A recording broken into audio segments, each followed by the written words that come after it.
Today we talk about the algebraic techniques of finding limits, but let's just quickly review our graphical method of finding a limit. Once again, the concept of that limit is as x gets close to a certain number, what does y get close to? So in this case, we're going to look at this function over to the left and find the limit as x goes to -2. Well, as I move towards -2, from the left direction and the right direction, as you can see in the green arrows right here, what we want to be doing is we want to be approaching the same number. Now, from the left direction, we seem to be getting very close to -1 for a y value. From the y direction, we seem to be getting very close to 0. Since they don't approach the same number, there's no limit. As we approach 3 from both sides, I'm approaching 3 from the left, and I'm approaching 3 from the right, and we notice that our arrows are headed towards the same point, that point being -2. So we say our limit's equal to -2, even though the value at that point, we know f of -3, or f of 3, sorry, is equal to 1. Now, we're going to talk about limits of continuous functions. First of all, let's define a continuous function. We're going to use more of a non-mathematical definition of a continuous function. We'll get our mathematical definition later. A function that is continuous is a function that has no breaks, no holes, or asymptotes. So you can draw the function without ever lifting your pencil. It just keeps moving. If a function is continuous around a point where you're trying to find the value of a limit, then the limit of that function can be found by direct substitution. In other words, if we want to find the limit as our x value goes to some constant of a function, then all we need to do is plug that constant into the x value of the function for every x that exists. For instance, I have an equation here of a line, and we know that this line looks something like this. It's continuous. I can draw it without lifting a pencil, no holes, no asymptotes. And since this is a continuous function, and I want to find the limit as x goes to 6, basically, I just find f of 6, which is 2 times 6 minus 8, or in this case, 4. Likewise, I have a polynomial function here. It's going to look something similar to this if you know its end behavior. And I can draw that without lifting a pencil. And if I want to find the limit as x approaches 1, all I need to do is find f of 1. So that's plugging 1 in for every x value. And, whoops, it's positive 1.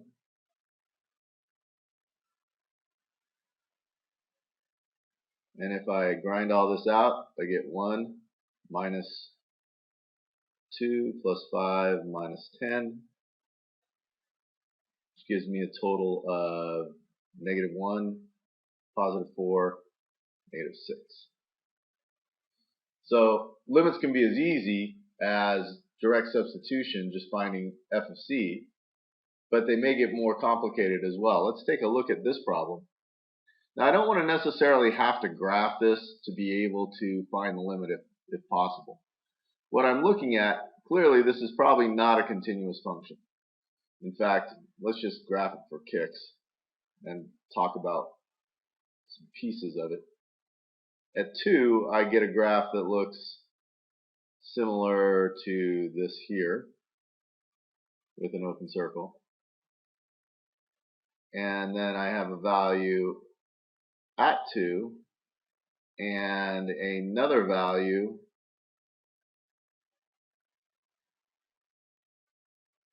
that moves when x is greater than 2. So you'll see the graph's not continuous. However, look at where I'm trying to find my limits.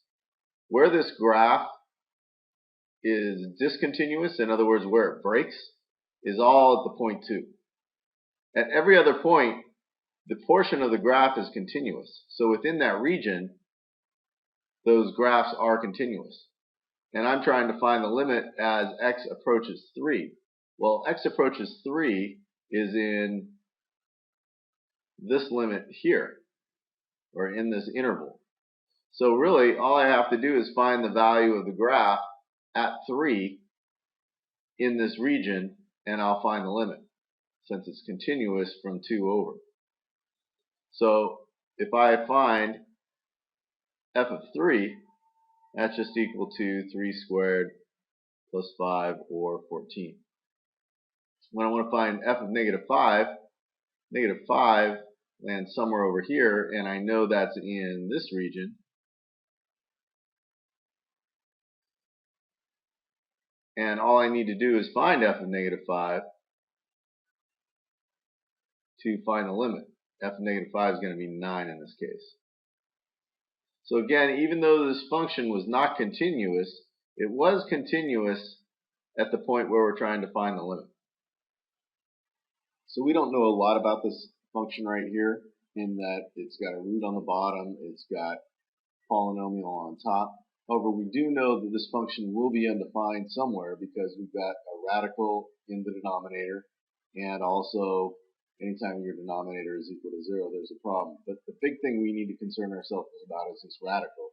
So let's take a look at that. We know that this has a domain such that 5x minus 4 has to be greater than or equal to 0. So x has to be greater than or equal to 4/5.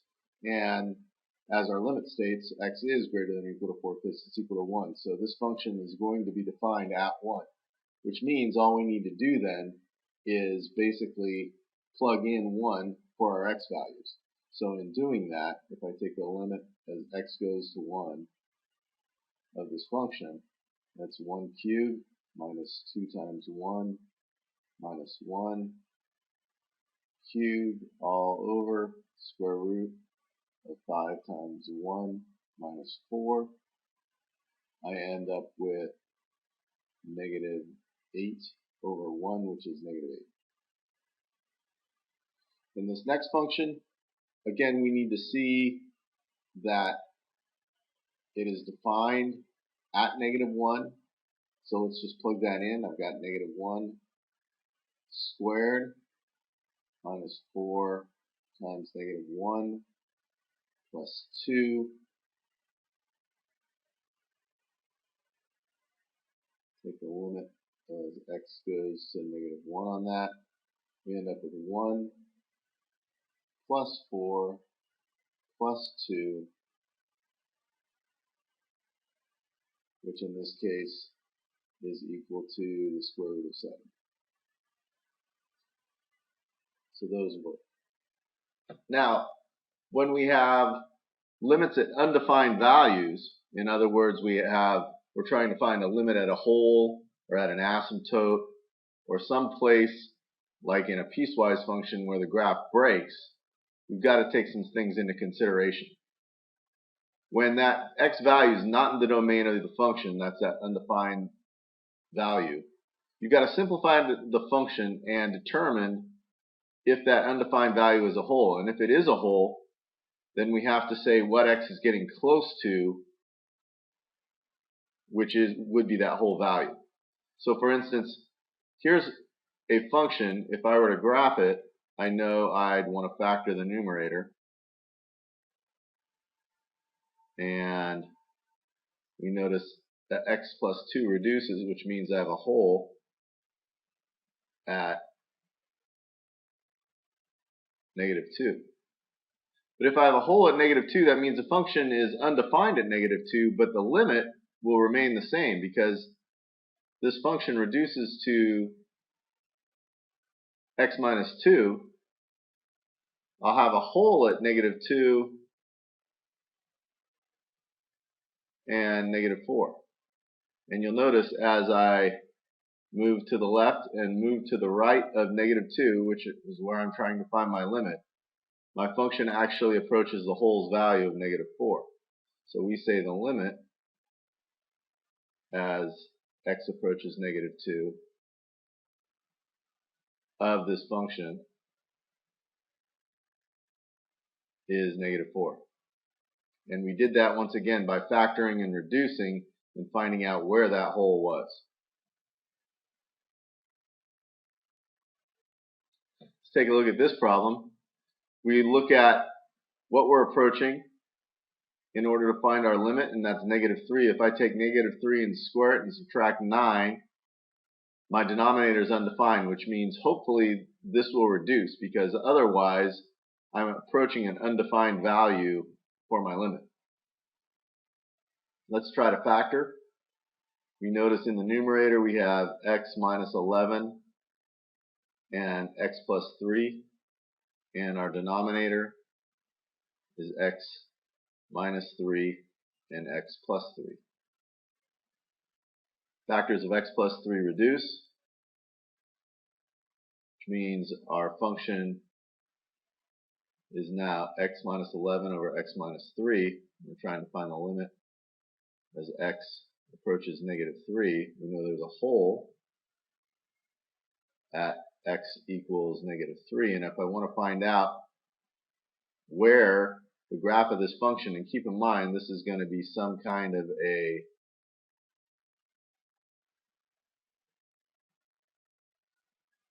rational function where I have a y-intercept of a little bit over 2. It's going to look something similar to this. But I'm going to have an undefined value at -3. So somewhere over here I'm going to get a hole. The question is, where is that hole? All I need to do is plug my -3 into my remaining value here, and I'll have my limit. So what I have now is I'll take the limit as x goes to -3 of x minus 11 over x minus 3 is now defined, so I get -3 minus 11 over -3 minus 3. This ends up 14 over 6. Since they're both negative, I can reduce that to 7 over 2. And that's where that hole will be, roughly at 7 over 2. This function also is undefined when x is equal to 0. So I'm going to need to simplify it, and it's a complex fraction. So in order to do that, I'll add the numerator, add the denominator, and take the reciprocal. So I have the limit as x goes to 0 of 2 over 2 times x plus 2 minus x plus 2 over 2 times x plus 2. And that's all over x over 1. Adding like terms, you'll see here that as I distribute the x through, I get a negative x over 2 times quantity of x plus 2 all over x over 1. Multiplied by the reciprocal, I get the limit as x goes to 0 of negative x over 2 times x plus 2 multiplied by 1 over x. Notice the x's will reduce, which gives me the limit as x goes to 0 of -1 over 2 times the quantity of x plus 2. Now you'll notice after I've reduced this function, since the x reduced out, I can now plug the value of 0 in and get an answer out. So it created a hole, I just didn't see it. Therefore I have -1 over 2 times 0 plus 4, which is -1/8, and that's my limit.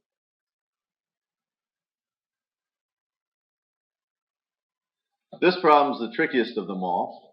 When I plug in a 9, you'll see that I have an undefined term. I don't know how to graph this, but I know that this is going to create some kind of asymptote most likely, or possibly a hole if it reduces, but I don't see necessarily a factoring from here. What I'm going to do, and typically this is the trick for most of these, when you see that you have a binomial in the denominator that has a radical in it, you're going to want to rationalize by the conjugate. So I take the limit as x goes to 9 of 9 minus x over 3 minus root x, and rationalize by the conjugate of the denominator. 3 plus root x to both the numerator and denominator. Notice what's going to happen. I'll have the limit as x goes to 9 of, I'll leave this as is for the time being, 9 minus x times 3 plus root x. In the denominator, I multiply by FOILing. I get 9 plus 3 root x minus 3 root x. That goes to 0. And I'll have minus square root of x squared, which is x. So now you'll notice that the 9 minus x is a like factor which reduces, leaving me with the limit as x goes to 9 of 3 plus root x. So whenever we reduce factors, we have a whole, and again, we didn't know what that looks like because we never really graphed something like that. And to fill in that hole or to find out what x approaches, I just plug in the x value, which I can now do because my denominator doesn't go to 0. And I get 3 plus root 9, which equals 6. And there's my limit. In this last example, we want to find the limit as x approaches the average rate of change of the function. Well, let's keep in mind again, that average rate of change, that's just the slope. And we know that the slope is f of x minus f of b over x minus b, or y2 minus y1 over x2 minus x1. So if we want to find the limit, we take the limit as x goes to 3 of this calculated average rate of change, or f of x, which is simply the function,